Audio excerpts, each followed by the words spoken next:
नमस्कार, स्वागत है आपका संसद टीवी पर। मैं हूं मनोज वर्मा और आप देख रहे हैं हमारा खास कार्यक्रम मुद्दा आपका। आज अंतर्राष्ट्रीय लोकतंत्र दिवस है। प्रत्येक वर्ष 15 सितंबर को दुनिया भर में अंतर्राष्ट्रीय लोकतंत्र दिवस मनाया जाता है। 2007 में संयुक्त राष्ट्र महासभा ने अंतर्राष्ट्रीय लोकतंत्र दिवस की शुरुआत की थी। इस साल 2022 के लिए जो एक थीम चुनी गई है, इस वर्ष का थीम लोकतंत्र, शांति और सतत विकास लक्ष्यों को पूरा करने के लिए मीडिया की स्वतंत्रता के महत्व पर केंद्रित है। लोकतंत्र लोगों के बारे में और लोगों के लिए है। लोकतंत्र का मतलब होता है ना कोई राजा, ना कोई गुलाम, इसमें सब एक समान हैं। इसलिए आज मुद्दा आपका में बात करेंगे अंतर्राष्ट्रीय लोकतंत्र दिवस की। चर्चा करने के लिए खास मेहमान मौजूद हैं। वरिष्ठ पत्रकार रामकृपाल सिंह जी हमारे साथ इस समय मौजूद है। रामकृपाल जी, आपका बहुत बहुत स्वागत है संसद टीवी पर। साथ ही हम बात करेंगे भारत सरकार के पूर्व कानून सचिव सुरेश चंद्रा जी से। सुरेश जी, आपका भी बहुत बहुत स्वागत है। और हमारे साथ मौजूद हैं दिल्ली विश्वविद्यालय के प्रोफेसर राजनीति विज्ञान के डॉक्टर सुनील के चौधरी जी। सुनील जी, आपका भी बहुत बहुत स्वागत है। और सुनील जी, शुरुआत मैं आप ही से ही करूंगा। अंतर्राष्ट्रीय लोकतंत्र दिवस, जाहिर तौर पे जब हम लोकतंत्र दिवस की बात करते हैं तो उसमें भारत के महत्व को दुनिया मानती है, लेकिन दुनिया भर में आज के दिन जो लोकतंत्र दिवस मनाया जाता है वो क्यों मनाया जाता है, इसके पीछे क्या उद्देश्य है? देखिए, लोकतंत्र की एक बहुत बहुचर्चित परिभाषा रही है, जनता के लिए जनता द्वारा शासन, जनता का जनता के लिए जनता द्वारा शासन। इस भाव को, इस युक्ति को सबसे पहले यूनानी दार्शनिक ने कहा था, क्लियोन ने, कि जनता का जनता के लिए जनता द्वारा शासन है, जिसको बाद में अब्राहम लिंकन जी ने एक प्रकार से सैद्धांतिकरण के रूप में देखा था। तो वास्तव में लोकतंत्र एक व्यवस्था ही नहीं, ये एक जनप्रतिनिधियों का व्यवहार है जो उनके कार्यों से परिलक्षित होता है जी। अगर हम लोकतंत्र और लोकतांत्रिकरण की प्रक्रिया को देखें तो 20वीं शताब्दी से विभिन्न समाज वैज्ञानिकों ने लोकतंत्र के प्रकार को 3 लहरों के रूप में व्यक्त किया है। प्रथम लोकतांत्रिक लहर या प्रथम लोकतांत्रिक अभ्युत्थान, द्वितीय लोकतांत्रिक अभ्युत्थान और तृतीय लोकतांत्रिक अभ्युत्थान। अर्थात 20वीं शताब्दी से लेकर 20वीं शताब्दी के अंतिम दशक तक हम देखते हैं कि लोकतंत्र जो है विश्व के बहुत सारे राज्यों के अंदर सुदृढ़ होता चला गया। और उसकी आवश्यकता इसलिए पड़ी क्योंकि ये कहीं ना कहीं एक शांतिपूर्ण तरीके से राजनीतिक परिवर्तन का द्योतक है। उदारीकरण के बाद 21वीं शताब्दी के आरंभ में अगर हम देखें कि कुछ ऐसे देश थे जो अभी भी अधिनायकवादी प्रक्रियाओं से, शासन व्यवस्थाओं से जूझ रहे थे और कहीं ना कहीं जनता को उनकी स्वतंत्रता, उनके अधिकार और उनके कार्य बहुत सीमित किए गए थे। तो 2007 में इस बात का महत्व रखा गया यूनाइटेड नेशंस के पटल पर कि लोकतंत्र समग्र विश्व में, वैश्विक व्यवस्था में एक परिवर्तन का द्योतक हो सकता है शांतिपूर्ण तरीके से। जाहिर तौर पे लोकतंत्र जैसी जो कार्यपद्धति है जिसके तहत सरकारें काम करती हैं, अलग अलग देशों में इसका अलग अलग स्वरूप भी नजर आता है। लेकिन सुरेश जी, अगर मैं दुनिया भर की बात करूं, क्योंकि अंतर्राष्ट्रीय लोकतंत्र दिवस आज पूरी दुनिया में मनाया जा रहा है, समय के साथ दुनिया में जिस प्रकार की उथल पुथल मची हुई है, जो लोकतांत्रिक देश दिखते थे उनके यहाँ भी खासी बदलाव देखने को मिल रहे हैं। बात चाहे फ्रांस की हो, बात चाहे अमेरिका की हो, बात चाहे दूसरे देशों की हो, इस प्रकार का एक बदलाव देखने को मिल रहा है। आप कैसे देखते हैं अंतर्राष्ट्रीय लोकतंत्र दिवस को? देखिए, अगर आप देखेंगे तो लोकतंत्र जहाँ है वहाँ मानवाधिकार हैं, जहाँ पर लोकतंत्र है वहाँ पे सतत विकास है, और जहाँ पर लोकतंत्र है वहाँ पे प्रेस की भी फ्रीडम है जी। तो इसका महत्व इसलिए हो जाता है और विश्व भर में हो जाता है क्योंकि अब आजकल न कि सिर्फ एक एक देश में लोकतंत्र की बात हो रही है, हम विश्व पटल पर भी अगर देखें तो जो हमारा संयुक्त राष्ट्र है वो भी एक तरह का दर्पण है लोकतंत्र का जी। वहाँ पर भी एक साझेदारी है देशों की, जिस तरह की साझेदारी हमारे लोगों की कंट्रीज़ में डेमोक्रेसी में होती है। इसलिए इसकी इम्पोर्टेंस है, क्योंकि अगर हमें पूरे विश्व को आगे ले जाना है, विकास की ओर ले जाना है, मानवाधिकारों का को संरक्षित करते हुए ले जाना है, और सारे जितने हमारे प्राकृतिक संसाधन हैं उनको भी हमें प्रोटेक्ट करना है, तो शायद लोकतंत्र ही एक ऐसा विकल्प है, एक ऐसा साधन है जिससे हम विकास की ऊंचाइयों तक जा सकते हैं। जी बिल्कुल, लेकिन लोकतंत्र शांति और सतत विकास लक्ष्यों को पूरा करने के लिए मीडिया की स्वतंत्रता का जो महत्व है, जिस पर इस बार का थीम केंद्रित है, रामकृपाल जी आप कैसे देखते हैं? क्योंकि लोकतंत्र की जब हम बात करते हैं तो मीडिया की भूमिका को लेकर तमाम सवाल उठते हैं, तमाम पहलू उभर के सामने आते हैं। आप कैसे देखते हैं उस भूमिका को? देखिए मनोज जी, जो आपका ये सवाल है कि इसको लेकर के बहुत सारी बातें कही जा रही हैं, यही लोकतंत्र की खूबसूरती है कि कोई तारीफ करे, कोई आलोचना करे। तो ये मीडिया, जैसा आपने कहा कि लोकतंत्र मीडिया का है क्या? एक्चुअली मीडिया क्या है कि एक जो तंत्र होता है, सत्ता और आम नागरिक, जैसे लोकतंत्र का मतलब होता है कि सत्ता कहीं न कहीं से चलती हुई अंततोगत्वा वो लोक के हाथ में आ गई है। जी। लोक सत्ता, लोक जो है वो ये राज सत्ता उसको हम नहीं कहते हैं, वो लोक सत्ता है। लोक सत्ता है और लोग अपना प्रतिनिधि चुनता है, लेकिन सत्ता तो लोक की होती है। इसीलिए मैं एक बात हमेशा कहता हूँ, आग्रह भी करता हूँ, कई अभी भी लोग, आज़ादी के बाद एक प्रजा सोशलिस्ट पार्टी बनी, भाई प्रजा क्यों है? हम आम आदमी नागरिक जो है वो सत्ता का मालिक है जी। तो हम प्रजा नहीं रहे। अब प्रजा से कहीं ना कहीं ये ध्वनित होता है कि जैसे हम अभी भी राजतंत्र की एक लेगेसी में कहीं हैं। राजा कौन है जो हम प्रजा हैं? हम लोग हैं। इसलिए मैं प्रजातंत्र नहीं कहता, मैं हमेशा लोकतंत्र कहता हूँ। और ये लोक सत्ता है। ये लोक सत्ता मनोज जी, चूंकि आज रेलिवेंस इसलिए है, देखिए बड़े प्रयास से आई है और बड़े भारी, हमारे तो दो विद्वान बैठे हुए हैं, ये लोग ज़्यादा जानते हैं, मैं तो एक पत्रकार हूँ। लेकिन हॉब्स जो था, जहाँ तक बहुत पहले की बात नहीं जानते हैं, लेकिन हॉब्स से चलिए अगर आप, हॉब्स पहला था कि जो कहता था एब्सोल्यूट मोनार्की, यानी जो कुछ भी है इस धरती पर जी राजा का है, यानी देश हो चाहे जो भी हो राजा का है, आपकी जान भी राजा की है। जॉन लॉक ने थोड़ा सा उसमें कहा कि नहीं, सब कुछ तो आप ले सकते हैं लेकिन जान नहीं, क्योंकि जान देने वाले आप नहीं है, जीवन देने वाला कोई और है। जी। तो वहीं से शुरू हुआ इनएलियनेबल राइट्स, अनपहरणीय अधिकार, जिसको अटल जी ने जाकर के जब वहाँ बोला था महासभा में तो शब्द दिया था उसका, अनपहरणीय अधिकार। कुछ अधिकार ऐसे होते हैं जिनको कोई नहीं छीन सकता।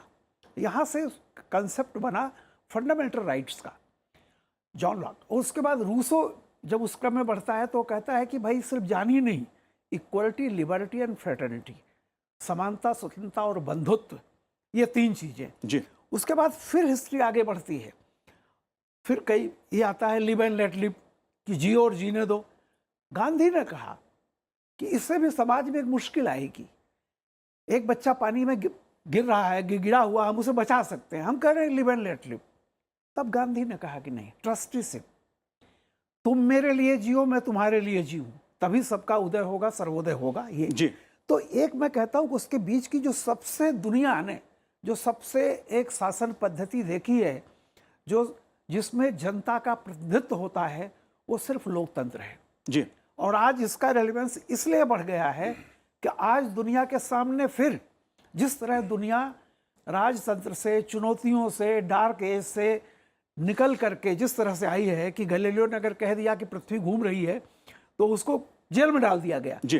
तो जो एक आज़ादी के साथ, चाहे एक लोकतंत्र के साथ एक कहा जाता था कि लोकतंत्र में आर्थिक प्रगति बड़ी धीमी होती है, आज के हिंदुस्तान ने इस चीज को भी झुठला दिया। जी। आज हम दुनिया की फास्टेस्ट ग्रोइंग इकोनॉमी। बिल्कुल बिल्कुल, भारत के लोकतंत्र की बात मैं जरूर करूंगा क्योंकि दुनिया के लिए भारत का लोकतंत्र एक मिसाल बना है। लेकिन मीडिया की भूमिका, क्योंकि जो इस बार का थीम है सतत विकास का लक्ष्य, डॉक्टर सुनील जी, और उसमें मीडिया की स्वतंत्रता की भूमिका आप कैसे देखते हैं? क्योंकि लोकतंत्र में अगर जनता मालिक है तो मीडिया लोगों की आवाज है, सरकार और जनता के बीच एक पुल का काम भी मीडिया करती है।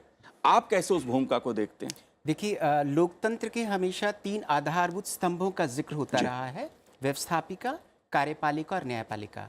लेकिन इसका चौथा जो सबसे महत्वपूर्ण स्तंभ अब उभर कर आया है, जो इन तीनों स्तंभों को, व्यवस्थापिका, कार्यपालिका और न्यायपालिका को न केवल संतुलित करता है, उत्तरदायी कराने का बोध कराता है, वो है मीडिया। और जब मीडिया की बात करते हैं तो प्रारंभ से ही, चाहे वो प्रिंट मीडिया हो, इलेक्ट्रॉनिक मीडिया हो, लेकिन आज जो सोशल मीडिया जिस प्रकार से कार्यरत है पूरे विश्व में, उसने कहीं ना कहीं लोकतंत्र को और सुदृढ़ किया है। और जब 2007 की हम बात करते हैं तो 2007 का वो समय था जब उन अरेबिक नेशंस में, वेस्ट एशियन नेशंस में लोकतंत्र बहुत कमज़ोर था, या लोकतंत्र की भावना उस प्रकार से थी ही नहीं। 2007 के बाद अरब स्प्रिंग के माध्यम से जैसे वहाँ लोकतंत्र की लहर आई है, और बहुत सारे ऐसे जो देश हैं जो गैर लोकतांत्रिक व्यवस्थाओं से लोकतांत्रिक व्यवस्थाओं की ओर अग्रसर हुए हैं, उसमें एक बहुत बड़ी जो भूमिका है वो मीडिया ने ही निभाई है। तो मीडिया का जो भूमिका है वो बहुत महत्वपूर्ण भूमिका है।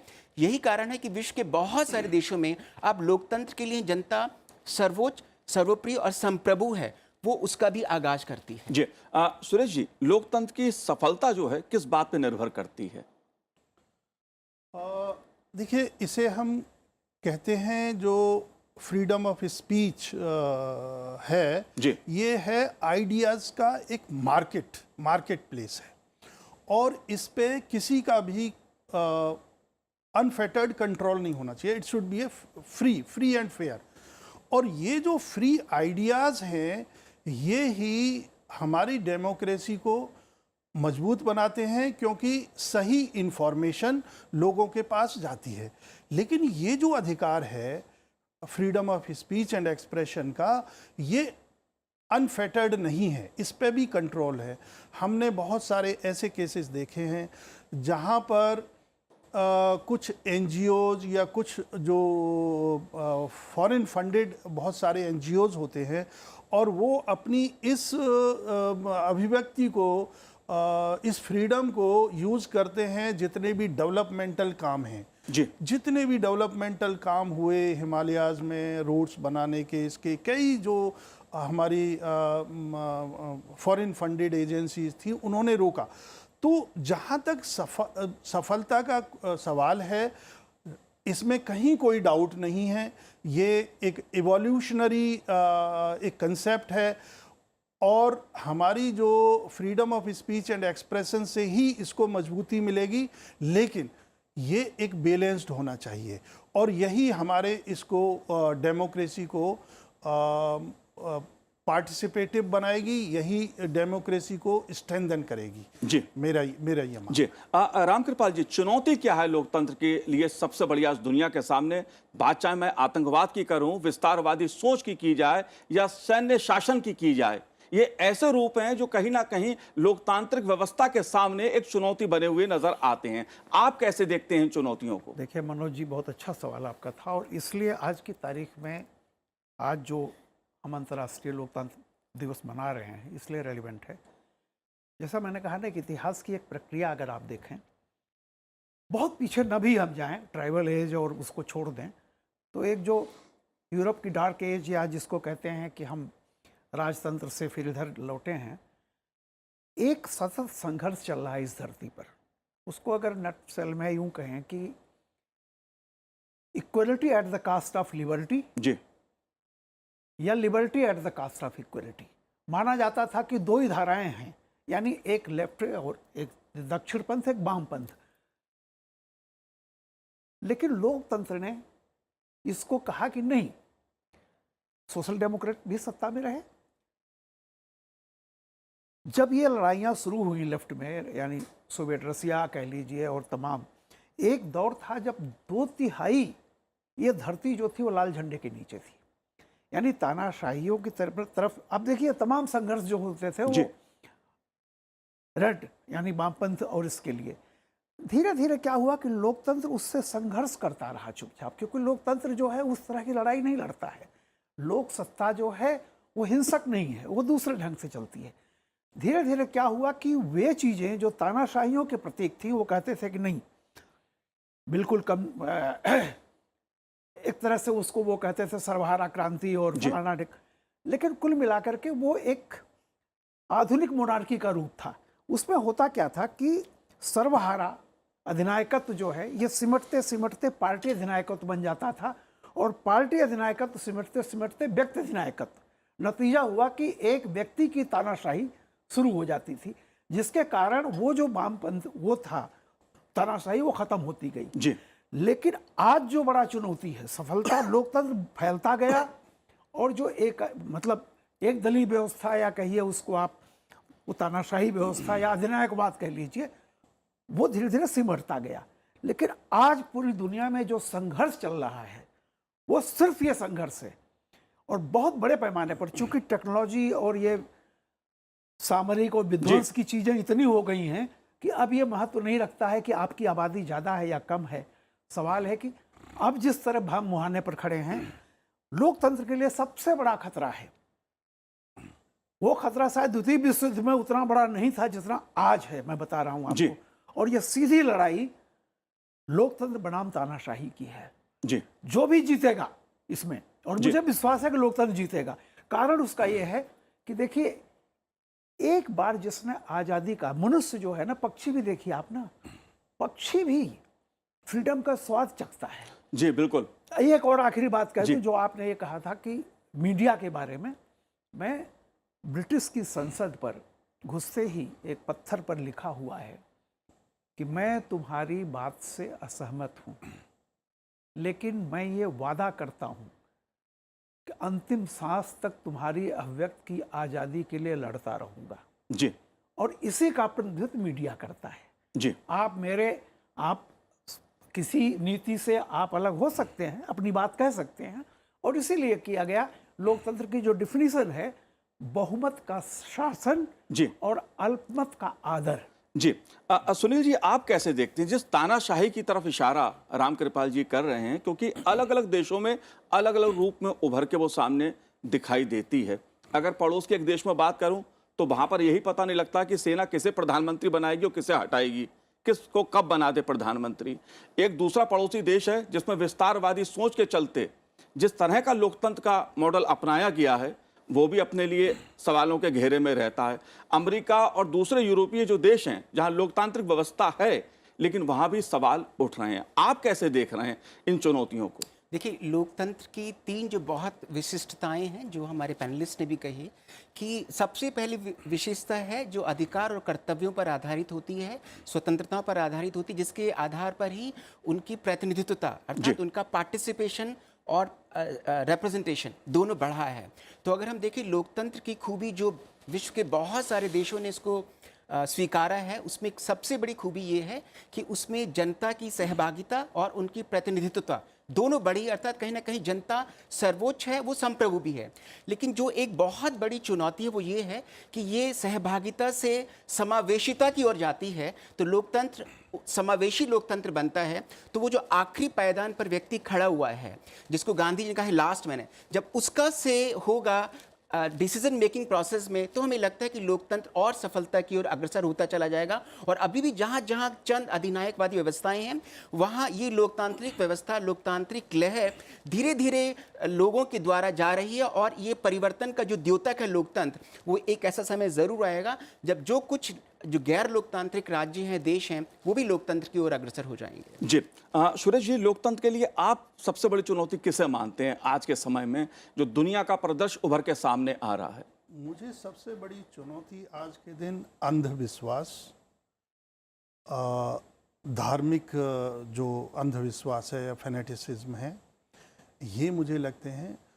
विस्तारवादी ये भी हैं, और जितने भी जो प्रोटेक्शनिस्ट टाइप के लोग हैं, क्योंकि हमारा जो डेमोक्रेसी का वो फ्रेमवर्क है, उसमें हमारा ये रहता है कि last man in the line. वहाँ पर है कि फर्स्ट मैन, मतलब हमें प्रोटेक्शन चाहिए। हम उसमें रहें कि हम रूलर हैं या हम मिलिट्री के हेड हैं, तो हमारी प्रोटेक्शन इंश्योर्ड होनी चाहिए, चाहे कोई भी प्राइम मिनिस्टर बने, चाहे कोई। तो ये जो हमारा एक दृष्टिकोण है वही डिफरेंट है। और जैसा कि हमारे पैनलिस्ट रामकृपाल जी ने कहा है कि यहाँ हमारे इस सिस्टम में पीपल इज द सोवरीन कौन है, हमारे लोग हैं। मतलब जनप्रतिनिधि हैं, दैट इज द सोवरीन। और उनको जब चैलेंज अगर आता है, उनकी वॉइस कहीं दबती है या कहीं फेयर जो उनको ट्रीटमेंट नहीं मिलता है या उनकी चॉइस नहीं मिलती है, जैसे जो पिलर हैं डेमोक्रेसी के, 3 पिलर कहे जाते हैं। एक तो फ्री एंड फेयर इलेक्शन, दूसरा है कि राइट टू चॉइस, और तीसरा है power to make law and to vote for tax. ये 3 पावर हैं, और ये 3 पावर अगर आप देखें, indirectly being the people's, being the supreme, वो उनके लेजिस्लेटिव, उनके रिप्रेजेंटेटिव डिसाइड करते हैं। तो चैलेंज जहाँ तक है, वो जहाँ जिस उस पावर को, उनकी जो चॉइस को या फेयर इलेक्शन को या उसको चैलेंज करने वाली जितनी भी ताकतें हैं, जैसे मैंने आपको एग्जाम्पल दिया, फेनेटिसिज्म, रिलीजियस फेनेटिसिज्म हो गया, या आपके दूसरे जो अंधविश्वास हो गए, और जितने चैलेंजेस हैं वो होते हैं। जी बिल्कुल, कट्टरवाद हो या आतंकवाद हो, ये ऐसी चुनौतियां हैं लोकतंत्र के लिए जिस पर आज विश्व चिंतन भी कर रहा है और उसका मुकाबला भी कर रहा है। लेकिन राम कृपाल जी, अगर मैं अपने देश की बात करूं, भारत की बात करूं, जिसका लोकतंत्र आज दुनिया के लिए एक मिसाल बना है, और जब मैं ये बात कहता हूं, क्योंकि अमृत काल आज़ादी का मनाया जा रहा है, मनाया गया, और अगर 75 साल पहले की बात करूं तो एक सवाल उठता था कि भारत इतना विविधता वाला देश है, इतनी भाषाएं हैं, संस्कृति अलग अलग है, उत्तर दक्षिण पूर्व पश्चिम की अगर बात की जाए, ये लोकतांत्रिक देश चलेगा कैसे आगे। लेकिन आज भारत ने अपना आज़ादी का 75वां अमृत महोत्सव मनाया और दुनिया ने देखा है इसको। उसके पीछे आप क्या मजबूत भाव देखते हैं, क्या मजबूत तत्व देखते हैं? ये मनोज जी,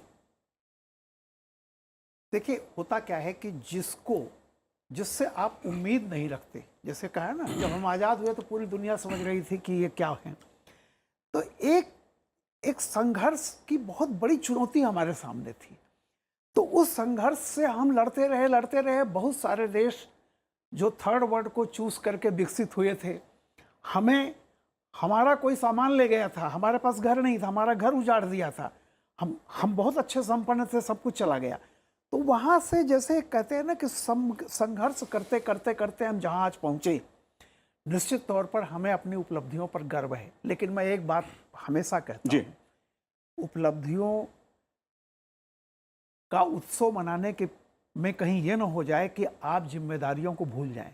सबसे बड़ी जो हमारे लोकतंत्र के सामने, देखिए अंतर्राष्ट्रीय जो चीज़ है वो तो हमारे मित्र ने बता दिया जी, हमारे सामने जो सबसे बड़ी चीज़ है वो अभी देखिए कुछ दिन पहले, उसका एक प्रतीक बताऊं आपको। क्या होता है, 2 शब्द होते हैं, एक होता है ओवरथ्रो, एक होता है विदरिंग अवे।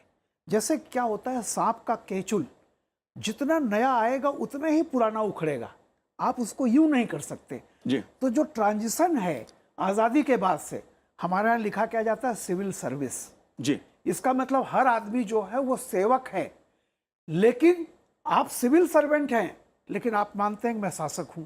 तो ये जो मोदी जी ने अभी किया, राज को हटा करके कर्तव्य पथ जो किया है जी।